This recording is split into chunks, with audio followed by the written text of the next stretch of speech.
I couldn't breathe. The envelope sat on my kitchen table, my son Brian's handwriting across the front. Inside, paperwork I'd signed 3 weeks ago. Papers, he said, were for estate planning. Papers that would protect me from taxes. But 6 months after I buried my husband Thomas, my son's business partner called me with words that made my blood run cold. "Mrs. Peterson, this is Marcus Chen. I work with Brian. I need to tell you something, and I need you to listen carefully. Don't let Brian know we talked. Your house, he's trying to transfer the title. Please, don't sign anything else." The line went dead. I sat in the kitchen Thomas and I had renovated 20 years ago, the morning light filtering through curtains I'd made myself, and I couldn't stop shaking. Brian was my only child. After Thomas died of a heart attack last March, Brian had been there. He'd handled the funeral arrangements when I couldn't even speak.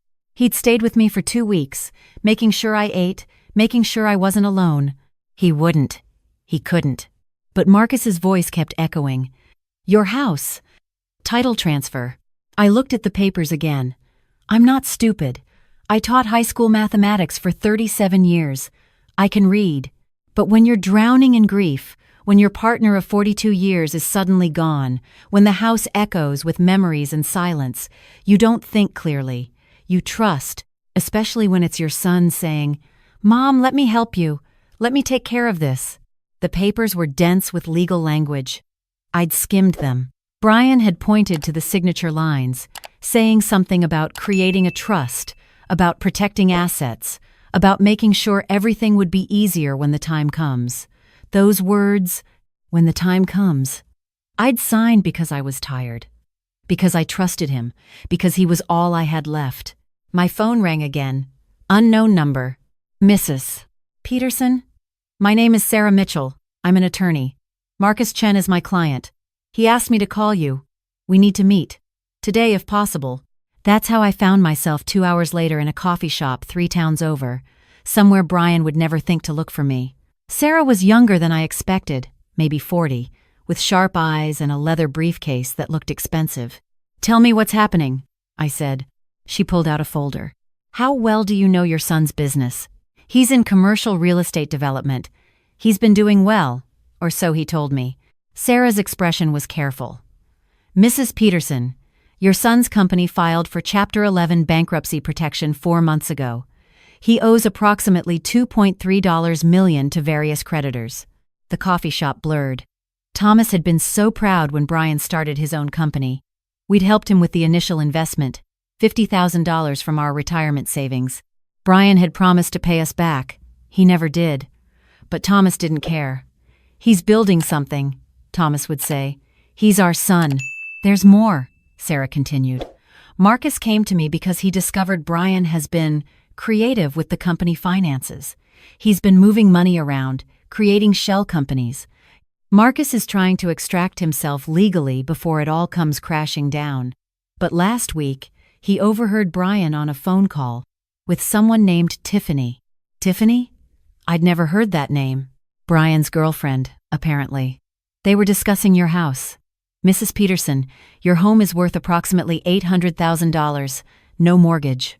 Your son has been planning to sell it to pay his debts." I thought I might be sick. "The papers you signed," Sarah said gently. "Did they transfer the house into a trust?" "That's what Brian said." "Do you have copies?" I did. I'd brought them, something in Marcus's warning making me grab every document I could find. Sarah reviewed them, her face darkening. "These papers don't create a trust for your benefit. They transfer the property to an LLC, Brian's LLC. You gave him your house, Mrs. Peterson. Once the transfer is complete, which happens in about 72 hours, he can sell it without your permission." The room tilted. 40 years. Thomas and I had lived in that house for 40 years. We'd brought Brian home from the hospital to that house. We'd celebrated birthdays, Christmases, anniversaries.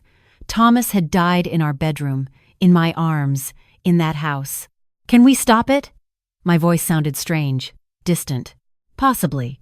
But we need to act fast, and we need evidence that he coerced you or that you didn't understand what you were signing. Do you have anything? Emails? Text messages? Anything showing his true intentions?"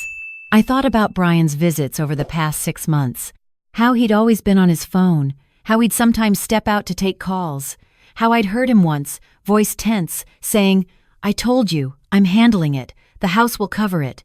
"I need to go home," I said. "I need to look." Sarah caught my arm. "Mrs. Peterson, if Brian suspects you know, he'll accelerate everything. He might try to get you to sign more documents. He might try to move you out. You need to be very careful." I'd spent 6 months being careful, being quiet, being the grieving widow everyone expected me to be. I was done being careful. At home, I locked the doors. Brian had a key, but I put the chain on. Then I started searching. I knew where Thomas kept important documents. In his study, in the filing cabinet he'd labeled in his precise handwriting. But Brian had been through there, helping me organize after the funeral. I found the first piece of evidence in the trash. I'd almost taken out the garbage that morning but hadn't because grief makes you forget basic tasks. In the bin, crumpled, was a printout of an email from Brian to someone named Tiffany. "Once the transfer is complete, we'll have Mom sign a lease agreement. She can stay there for a year while we market it. That gives us time to find a buyer without rushing. She won't understand what she's signing. She's been a mess since Dad died. By the time she figures it out, it'll be done." My hands shook so badly I almost dropped the paper. She's been a mess, like I was incompetent, like I was a problem to be managed. I kept searching. In Thomas's desk drawer, under old tax returns, I found a thumb drive I didn't recognize. Thomas had been meticulous about labeling everything, but this was just a plain black drive. I plugged it into my laptop. Files. Dozens of files. Bank statements. Emails. Documents Thomas had saved, dated from 3 months before he died. One email made me stop breathing. From Thomas to Brian. "Son, I know you're in trouble.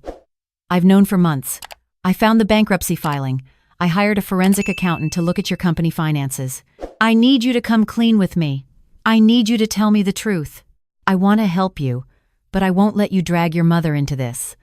The house is off limits. Do you understand? Whatever you need, we'll figure something else out, but you will not touch your mother's security." Brian's response, "Dad, you don't understand the pressure I'm under. I'm trying to protect everyone. Sometimes protection means making hard choices." Thomas's next email, "If you try to take advantage of your mother, especially if something happens to me, I'll make sure she knows everything. I've documented it all. This flash drive is insurance. She's stronger than you think, Brian. Don't underestimate her, and don't underestimate what I'll do to protect her." I was crying, but I kept reading. Thomas had known. He'd known, and he'd been trying to protect me, even from beyond the grave. The thought of him, sick with the heart condition that would kill him 3 months later, sitting at this desk and documenting his son's betrayal. There were more files, spreadsheets showing how Brian had been embezzling from his own company, how he'd been running a Ponzi-like scheme with investors, how he'd maxed out credit cards and taken loans from dangerous people. And there, buried in a folder labeled insurance, was a video file. I clicked it. Thomas appeared on screen, sitting at his desk. He looked tired. This must have been recorded shortly before he died. "Margaret," he said, and I sobbed at the sound of his voice. "If you're watching this, I'm gone, and I'm so sorry. I'm sorry I didn't tell you about Brian while I had time. I kept hoping he'd come to his senses. I kept hoping I could fix it without breaking your heart. But I need you to know, the house, our home, it's in danger. Brian is going to try to take it from you. He's going to tell you it's for your own good, for estate planning, for protection. Don't believe him. I've left evidence on this drive. Everything you need to understand what he's done. And Margaret, I need you to be strong. I know you're hurting. I know you're lost without me. But you're not weak. You never have been. You taught teenagers calculus for nearly 4 decades. You can figure this out. Trust Sarah Mitchell. She's the attorney I hired to protect you if anything happened to me. I've already paid her retainer. Fight for our home, Margaret. Fight for yourself. And know that I love you. I've always loved you. I'm sorry I have to leave you with this, but I trust you. You're stronger than Brian thinks. Show him." The video ended. I sat there, tears streaming down my face, rage building in my chest like a storm. Thomas had known. He'd tried to protect me. And Brian, Brian had looked me in the eyes for 6 months, had hugged me at the funeral, had stayed with me while I cried, all while planning to steal my home. My phone buzzed. A text from Brian. "Hey, Mom. Stopping by tomorrow morning. Need you to sign a couple more documents. Just routine stuff for the trust. Love you." I stared at the message. Then I called Sarah Mitchell.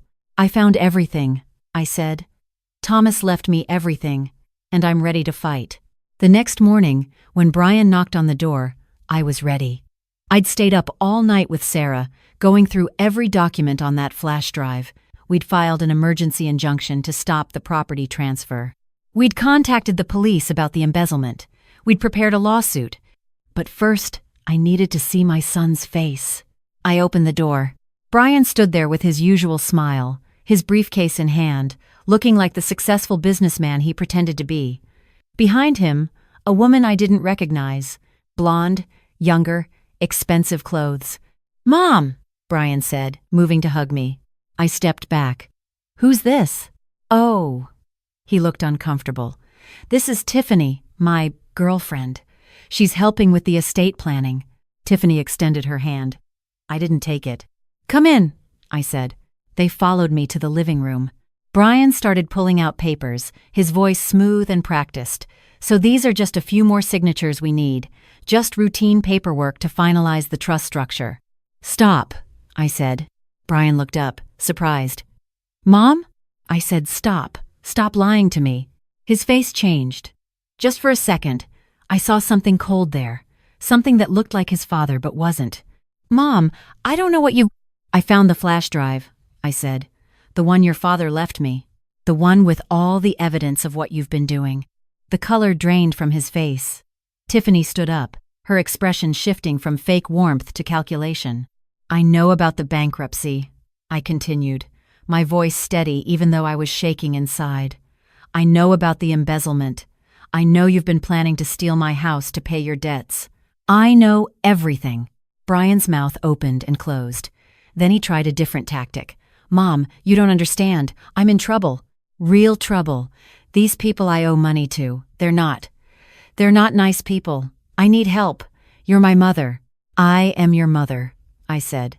"Which is why this hurts more than you can possibly imagine. But I'm also Thomas Peterson's widow, and he trusted me to be strong enough to handle this. So here's what's going to happen. You're going to leave. You're not getting this house.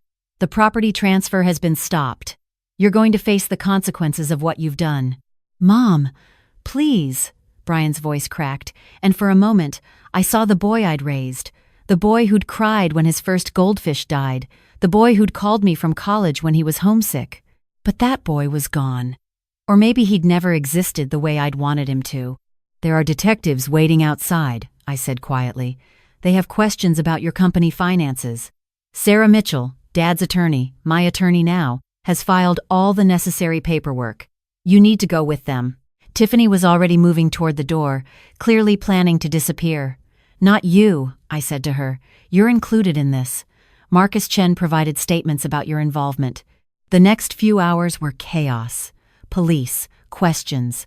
Brian being led away in handcuffs, looking back at me with an expression I couldn't read. Tiffany screaming about lawyers. Neighbors peering out their windows, witnessing the spectacle. When it was finally quiet, Sarah sat with me at my kitchen table. "You did the right thing," she said. "He's my son. He tried to steal your home." I nodded. Numb. "What happens now?" Sarah explained the legal process. Brian would face charges for embezzlement, fraud, and attempted theft. Tiffany was being investigated as an accomplice. The house was secure. The transfer had been stopped, and with Thomas's evidence, any future attempts would be impossible. There would be trials, testimony, public scrutiny. "Your son will likely go to prison," Sarah said gently. "Even with a plea deal, there's too much evidence." Prison. My son. The baby I'd brought home to this house 43 years ago. But also, my home was safe. I was safe. Over the following weeks, the story unfolded in ways I hadn't expected. Marcus Chen testified against Brian, detailing years of financial manipulation. Other victims came forward, investors who'd lost their savings, contractors who'd never been paid. Brian's company had been a house of cards for years, and when it finally collapsed, it hurt a lot of people. The trial was devastating. I sat in the courtroom and watched my son lie on the stand, watched him try to manipulate the jury the way he'd manipulated me.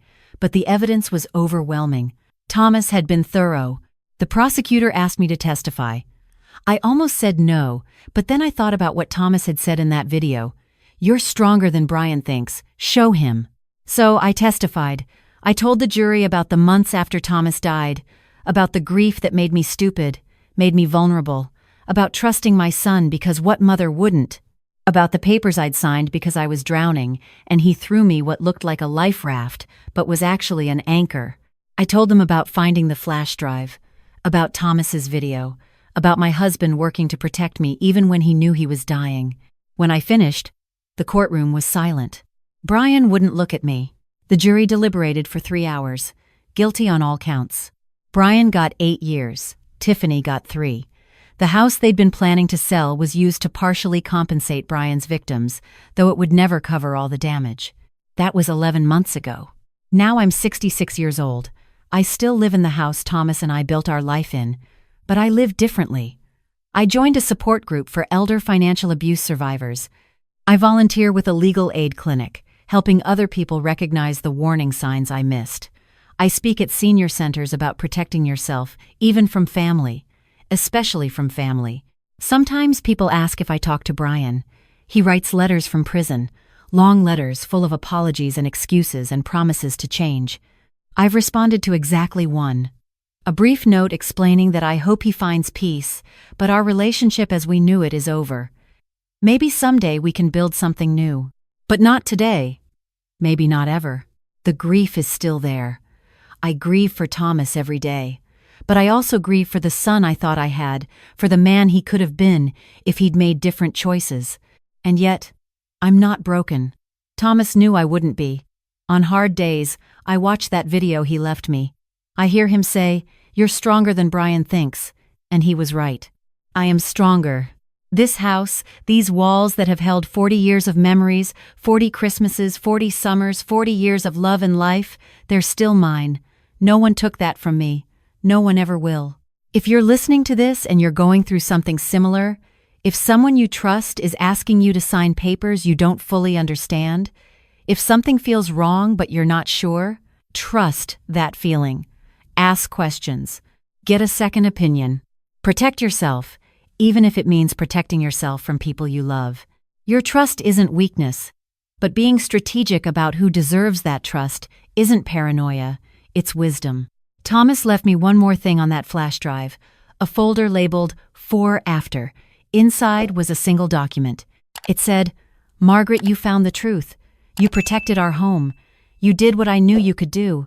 Now forgive yourself for trusting him. You loved our son because you're a good mother. He betrayed you because he made bad choices. Those are two separate things. Don't carry his guilt. You have years ahead of you. Live them. Be happy. Choose joy when you can. And know that I'm proud of you. I've always been proud of you. Love, Thomas." So that's what I'm trying to do. I'm 66 years old. I'm a widow. I'm a mother to a son in prison. I'm a retired teacher. I'm a survivor. And I'm still standing in the house where my life happened, where love lived, where I learned that strength isn't about never falling apart. It's about getting back up and fighting for what matters when every part of you wants to just give up. If you need to hear this today, you are stronger than you think. The people who want to take advantage of your grief, your fear, your kindness, they're counting on you not knowing your own strength. Prove them wrong. I did. And if I can do it at 66, heartbroken and scared, then you can too. Whatever you're facing, you can too.